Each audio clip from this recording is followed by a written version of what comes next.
오늘 하나님께서 주신 이 아름다운 주일 저녁 가운데에 우리 하나님의 말씀을 나눕니다. 한계를 넘는 시선이라는 제목으로 말씀 나눌 때 은혜 받으시는 시간 되시기를 바랍니다. 우리 호산나 성가대 여러분, 주일 저녁에 찬양하시니 행복하시죠? 네. 성가대 왜 하세요? 행복하니까 하죠, 그죠? 네. 자, 여러분, 예수님 왜 믿으세요? 행복하니까 믿죠. 얼마나 좋아요. 세상에서 얻지 못한 기쁨을 내가 예수님을 믿음으로 말미암아 누리고 있으니까 행복하지 않습니까? 자, 우리가 이 행복을 깨닫고 살아가는 건 우리의 시선이 바뀌어 있음을 의미합니다. 제가 어렸을 때 저희 형과 야구를 그렇게 많이 했어요. 글러브 끼고 나가서 공터 가가지고 공을 던지는데 저희 형은 엄청 빠르게, 엄청 세게, 엄청 정확하게 저한테 던지는 거예요. 제가 때로는 코도 맞고, 몸에도 맞고, 그래도 형이 가자 그러면 어떻게 해야 될까요? 가는 거예요. 형한테 어느 날 물어봤어요. 어떻게 하면 공을 그렇게 잘 던질 수 있을까? 그랬더니 던지고 싶은 것을 바라보면서 던지면 거기로 간다는 거예요. 근데 그게 쉬워요, 어려워요? 어렵다는 걸 알았어요. 그래서 계속 난 저기에다가 던질 거야. 더 멀리 정확하게 저곳에다 던질 거야. 뚫어져라 쳐다보면서 던진 기억이 납니다. 여러분, 시선이라고 하는 것은 우리의 목적을 바라보게 되어 있습니다. 오늘 제목처럼 한계를 넘는 시선을 우리가 갖기 원한다면 그 한계를 넘어서서 우리가 얻기 원하는 것을 바라보는 노력이 우리에게 있어야 될 줄로 믿습니다. 욥은요, 힘든 일상 가운데에서 모든 것이 무너진 자신의 삶의 자리 가운데에서 자신이 목적하는 것을 계속해서 바라보고 있었음을 우리에게 보여줍니다. 오늘 특별히 본문 가운데서도 욥이 무엇을 바라보고 있었는지를 세 친구들의 맹공격 속에서도 고백하고 있다는 것을 우리가 보는 거예요. 모든 짐승에게, 모든 공중의 새에게, 땅에게, 바다의 고기에게 그 모든 하나님의 피조물들을 바라보려고 애쓰는 욥의 노력은 왜 있을까라고 하는 것을 우리에게 물음을 던지고 있다는 것입니다. 여러분, 요즘 이 시대, 우리가 살아가는 시대를 뭐라고 정의 내리죠? AI 시대다라고 말합니다. 제가 목사지만 예전에 알바를 좀 해보려고 데이터, 여러분 아시나요? 빅데이터, 데이터 관리, 데이터 처리에 대한 걸 배운 적이 있어요. 그걸 하면 부업을 할 수 있어서 제가 자격증도 한번 땄었어요. 그런데 AI라고 하는 게 어떤 것이냐라고 하는 것에 대한 실체를 좀 알 수 있는 계기가 됐었습니다. 여러분, 우리가 AI 시대라고 말하는데요.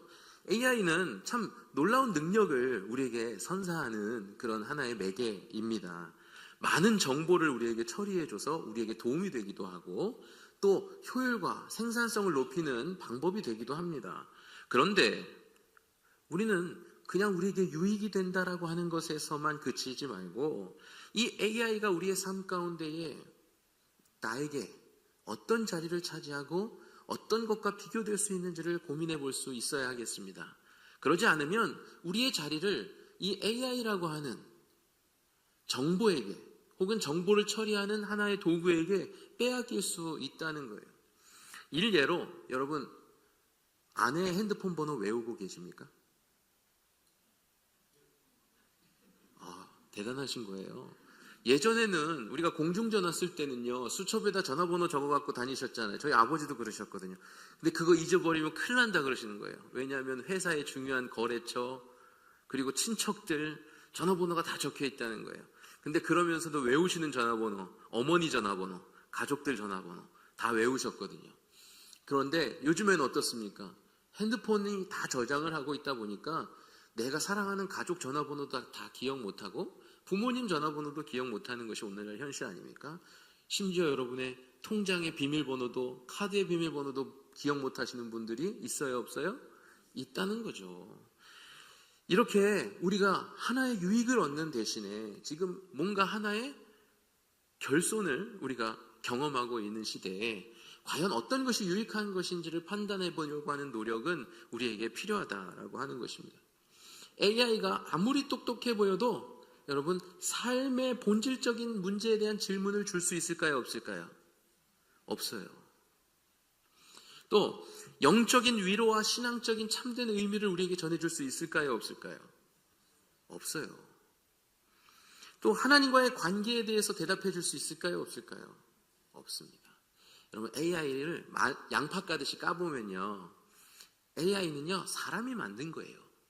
근본적으로 사람이 만든 거라서 데이터를 계속 어떻게 하냐, 인풋해줘야 돼요. 입력해줘야 돼요. 그래서 데이터가 쌓이고 쌓이게 만들어주는 걸 누가 해요? 사람이 한단 말이에요. 이걸 가리켜서 딥러닝이라고 말합니다. 이 딥러닝이 있는 이후에 그 다음에 이 기계가 머신러닝이라 그래서 기계 스스로가 자신이 학습하는 과정을 더 갖게 돼요. 그러다 보면 그것들이 다 합쳐져서 뭐가 완성되느냐? AI라고 하는 것이 완성된다는 거예요. 이렇게 인공지능을 가지고 자기가 그 데이터를 처리하는데 스스로 그 학습의 학습을 되풀이하면서 자신의 능력을 키워가는 그 과정을 거쳐야지만 AI가 진정한 AI가 된다 그래요. 그런데 지금 이 AI 전문가들은 3단계를 놓고 봅니다. 완성의 3단계 가운데 아직 1단계밖에 안 왔다는 거예요. 우리가 지금 경험하는 이 AI, 과연 우리의 삶에 대한 모든 걸 맡길 수 있을까요? 없을까요? 지금 맡길 수 있는 단계가 아니에요. 오히려 너무 믿었다가는 우리가 우리의 것을 빼앗기는 역습을 경험하게 될 수밖에 없다는 겁니다. 여러분, AI는 지식을 빠르게 처리할 수는 있지만 하나님을 아는 지혜를 우리에게 줄 수는 없어요. 우리가 왜 살아가는지, 하나님께서 우리의 삶을 어떻게 인도하시는지, 고난 속에서도 어떤 시선을 가져야 되는지 AI는 알려줄 수 없습니다. 오늘 본문 욥기의 말씀은 우리에게 이렇게 묻습니다. 진정한 위로, 진정한 해결의 기반은 그 삶에서 어디에서 오는가? 여러분의 삶 가운데에 여러분에게 위로를 줄 수 있는 것, 그리고 진정한 여러분의 삶의 문제를 해결해 줄 수 있는 지혜, 여러분 그 기반은 어디에 있다고 생각하십니까? 욥은 이 말씀에서 자연 만물이 하나님을 증거한다라고 말했습니다. 모든 짐승에게 물어보고 공중의 새에게라고 물어보고 다 물어봐라. 모든 피조물에게 물어볼 때에 이거는요 그냥 시적인 표현이 아닙니다. 자연 전체가 무엇을 담고 있느냐? 하나님의 질서를 담고 있고 또 하나님의 다스리심의 원리를 담고 있기 때문에 그것을 통하여 우리에게 하나님의 질서와 섭리를 알리는 귀한 도구다라고 하는 것입니다. 들판의 초원과 공중에 나는 새와 땅의 생명과 바다의 물고기, 이 모든 것들, 이뿐만 아니라 다른 어떤 피조물들도 하나님이 세상을 지속적으로 돌보고 계시고 있으심을 증거한다라고 하는 거예요. 그것을 우리는 발견하는 삶을 살 때에 그 발견이 무엇이 되느냐? 그냥 기계가 단순히 AI 러닝하는 정도가 아니라 우리 안에서 엄청난 폭발적인 하나님을 알고 하나님을 아는 지식과 하나님을 깨닫는 감각과 하나님을 찾아 향하여 나아갈 수 있는 우리의 하나님을 향한 신뢰를 쌓아가게 도와준다는 거예요. 그렇다면 여러분, 우리는 진정 하나님을 참되게 믿고자 할 때에, 하나님의 도우심을 구하고자 할 때에, 그리고 하나님의 일하시는 그 역사를 우리가 얻고자 바라볼 때에 여러분, 우리가 어디를 바라봐야 되겠냐라고 하는 거예요. 우리의 목적, 우리의 목표, 우리의 결론, 이것은 우리가 단순히 지식의 정보의 처리에 머물러야 할 것이 아니라 하나님의 능력과 다스리심에 머물러야 된다라고 하는 것을 욥이 말해주고 있는 겁니다. 욥에게 있어서요, 이것은요 굉장한 메시지예요. 욥이 맨 처음에 고난을 당해서 그 자신의 모든 소유와 그 자녀들을 잃고, 그리고 난 다음에 아내도 떠나고 난 뒤에 찾아온 새 친구들에게 위로를 받기 시작합니다. 그런데요, 이 위로를 받기 시작하는 모습 속에서 욥이 위로를 받았어요? 못 받았어요? 못 받았다는 게 문제라는 거예요. 여러분, 맨 처음에 친구들이 찾아와서 어떤 태도를 보였는지 아십니까? 욥기에 보면 욥기 2장에 12절로 13절, 그 친구들이 찾아와서 처음 보인 태도를 아주 자세히 설명해 주고 있어요. 어떤 태도로 욥을 위로했느냐? 첫 번째로 멀리서 바라봤대요. 어떤 말로도 위로가 될 수 없음을 알기 때문에 그냥 바라보기만 했었다는 거죠. 그러나 여러분 어떠세요? 큰 어려움을 겪었을 때 아무 말 하지 않아도 나의 눈을 지그시 바라보는 것만으로도 위로가 됩니까? 안 됩니까? 위로가 되지요. 두 번째로 슬픔과 애통을 대신해서 표현해 주었다는 거예요. 내 마음을 공감해서 그것을 표출해 주는 친구들의 모습을 보면서 위로를 받았을 거라는 거죠. 또 세 번째로 욥과 함께 땅에 앉았다는 거예요. 우리가 갑자기 큰 일을 겪어서 마음이 철썩 주저앉으면 어떻게 돼요? 우리도 마찬가지로 바닥에 철퍼덕 주저앉잖아요.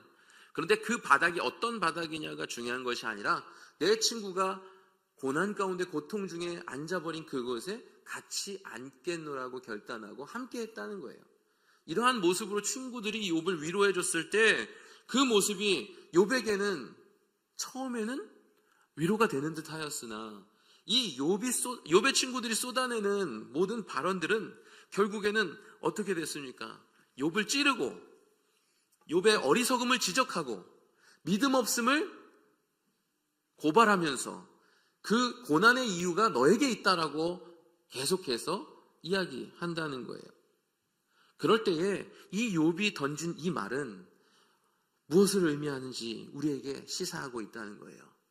내가 아무리 큰 고난을 겪고 극복하지 못하고 회생하지 못하는 이 절망적인 순간에 놓여 있을지라도 나는 누구를 바라보고 있다? 모든 피조물을 다스리시고 결코 그 생명을, 그 호흡을 빼앗지 아니하시는 하나님을 바라보고 있다는 거예요.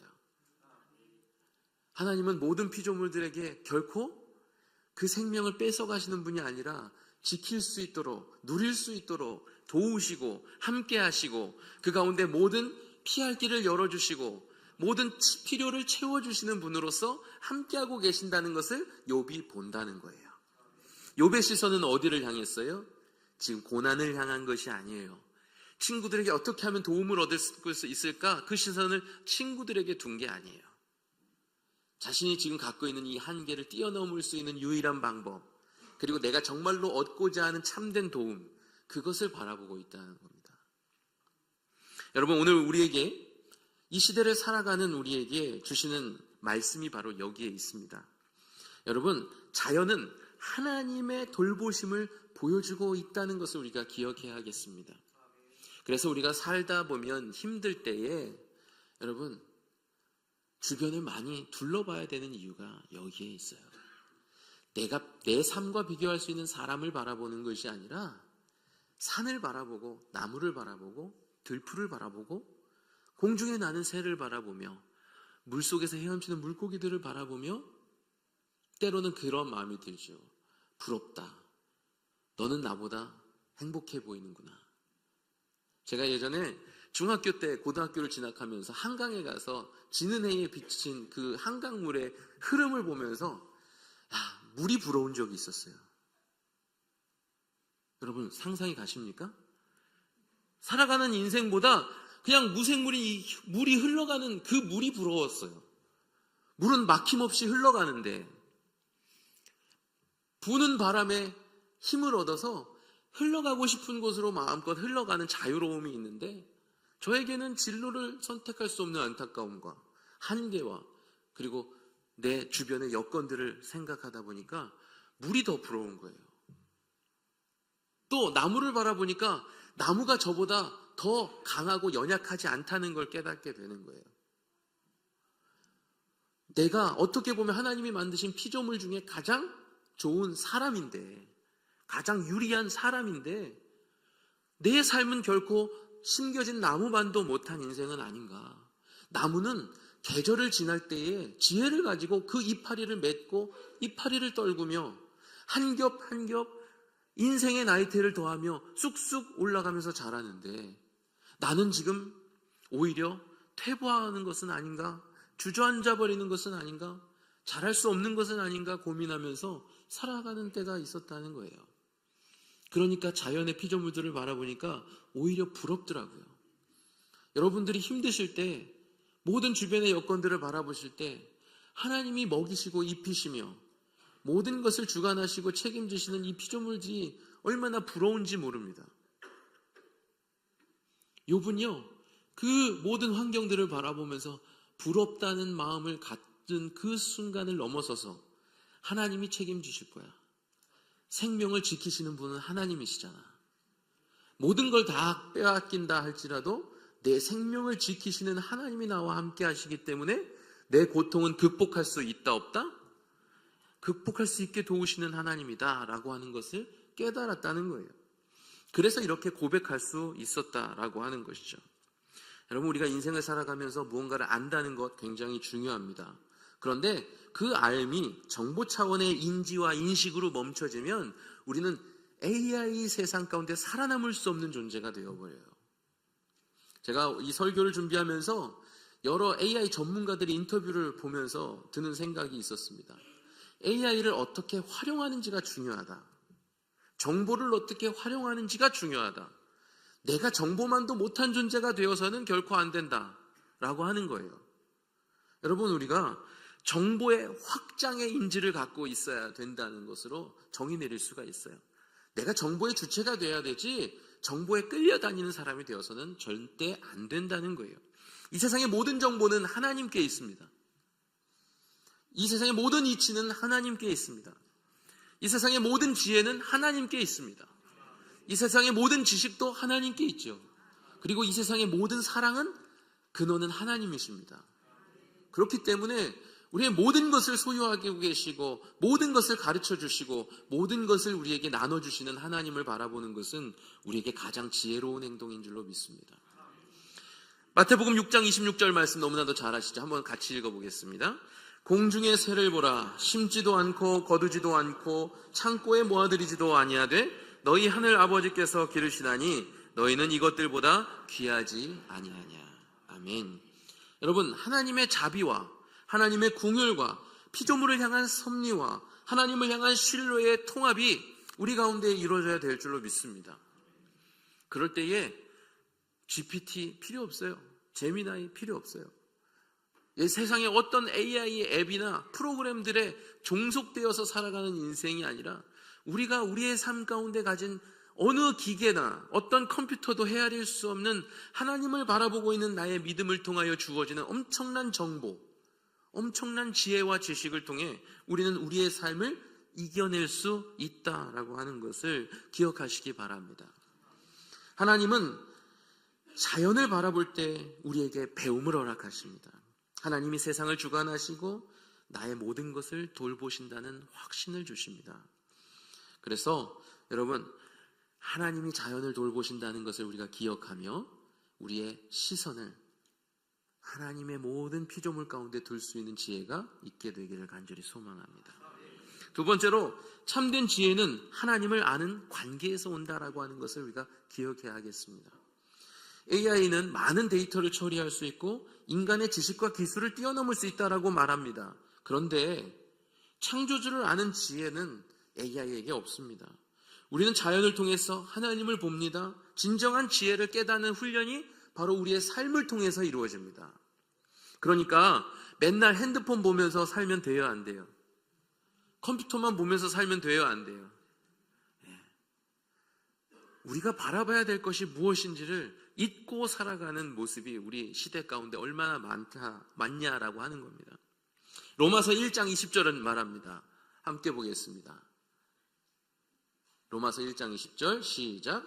창세로부터 그의 보이지 아니하는 것들 곧 그의 영원하신 능력과 신성이 그가 만드신 만물에 분명히 보여 알려졌나니 그러므로 그들이 핑계하지 못할지니라. 여러분, 핑계한다라는 건 내가 하나님을 인정하지 못하고 하나님의 섭리를 인정하지 못하는 그 안타까운 삶, 그것에 대한 변명을 늘어놓는 것이 누구다? 바로 우리다라고 하는 거예요. 하나님 그때 나 도와주시지 않았잖아요. 하나님 그때 나와 함께 하시지 않았잖아요. 라고 하는 말을 우리가 언제 하죠? 내 인생 가운데 하나님은 없었다. 날 도와주시지 않았다. 나 혼자 이겨내고 살았다. 나의 의를 드러낼 때 이런 말을 하죠. 그리고 하나님을 폄하하고 하나님의 존재를 부정하게 되는 것이 우리의 모습 아닙니까? 그러나 성경 말씀은 분명히 이야기하십니다. 모든 피조물, 그것도 창세 전에부터 하나님의 영원하신 그 능력과 신성이 모든 것 가운데 담겨 있었다는 거예요. 여러분, 우리는 핑계를 댈 수 있는 인생일까요? 아닐까요? 여러분, 우리의 삶에 성공하든지 실패하든지 그 안에 하나님이 계시지 않았다는 것에 대한 핑계를 우리가 댈 수 있어요? 없어요? 없다는 거예요. 내 힘으로, 내 잘난 맛으로 살아갈 수 없는 인생, 그 가운데 진정 이것을 깨닫는 것은 바로 우리의 삶에 주어진 축복인 줄로 믿습니다. 이것을 깨닫는 순간 여러분, 환경과 여건과 내 승패와 성공의 여부가 중요한 것이 아닌 것이 된다는 거예요. 여러분, 우리에서 인생에서 뭘 이루어가길 원하십니까? 근데 그 이루어가고자 하는 욕심까지 내려놓는 순간이 우리에게 다가온다라고 하는 거예요. 그것은 무엇이냐? 바로 이 하나님을 인정할 때에 온다는 거예요. 우리가 믿음을 소유하고 예수를 그리스도로 고백하며 내가 구원받음의 기쁨을 하나님께서 주셨음을 인정할 때에 내 인생의 기준이 달라지고 시선이 향하는 곳이 달라진다는 거예요. 여러분이 진정 하나님을 나의 시선에 두길 원하신다면 여러분, 이 과정, 믿음의 과정 속에 내가 있음을 고백할 수 있어야 된다는 겁니다. 그래야지만 하나님을 볼 수 있다는 거예요. 하나님을 본 이후에는 우리의 인생 가운데 욕심이 사라지고 내 것을 아둥바둥 부여잡으려고 했던 그 모든 태도의 삶이 바뀌어진다는 거예요. 베품이 있고 누군가에게 긍휼을 베풀고 그 사람에게 사랑을 부어주고 내 것을 내어줄 줄 알고 내 몸을 내 몸보다 이웃을 더 사랑할 줄 아는 그러한 관계가 열려지는 것은 무엇 때문이냐는 거예요. 삶이 풍요로워지는 비결이 무엇인지 깨달아지십니까? 여러분이 내 의와 내 노력으로 내 것을 세워가고자 하는 인생이 아니라 여러분, 하나님을 발견하고 하나님을 누리고 하나님을 바라보며 살아가는 인생이 될 때에 행복해진다는 거예요. 여러분, 욥의 친구들은 어떤 존재였을까요? 욥의 친구는요, 여전히 하나님을 도구 삼아 자신의 의를 세워가는 인생이 최고의 인생이라고 주장했던 인물들이라는 거예요. 하나님을 바라보는 것이 아니라 하나님에게 부여된 허물과도 같은 여러 조건들, 그리고 그 안에서 다른 사람들에게 인정받음을 더 바라보고 살아갔던 사람들이라는 거예요. 욥에게 그것들이 무너졌더니 욥을 비하하고 폄하하게 되었다는 것이죠. 욥의 친구들의 시선은 그의 입술에 말하는 것과 정반대를 향하여 있다는 것을 우리에게 깨닫게 한다는 겁니다. 여러분, 하나님이 만드신 모든 그 능력 속에 우리의 나아가야 할 길을 우리에게 가르쳐주고 계심을 우리가 기억해야 하겠습니다. 그리고 그것을 따를 때에 우리의 삶은 하나님과의 관계가 열리고 참된 지혜를 얻게 됨으로 인하여 우리의 삶이 복됨을 경험하고 고백할 수 있게 된다는 거예요. 마지막으로 교회 공동체와 성량 안에서 우리가 성장하는 삶을 사는 그 목적을 우리가 바라볼 수 있어야 된다는 겁니다. 세상은요, 교회 안에 오랫동안 머물러 있는 사람을 가리켜서 바보라고 말합니다.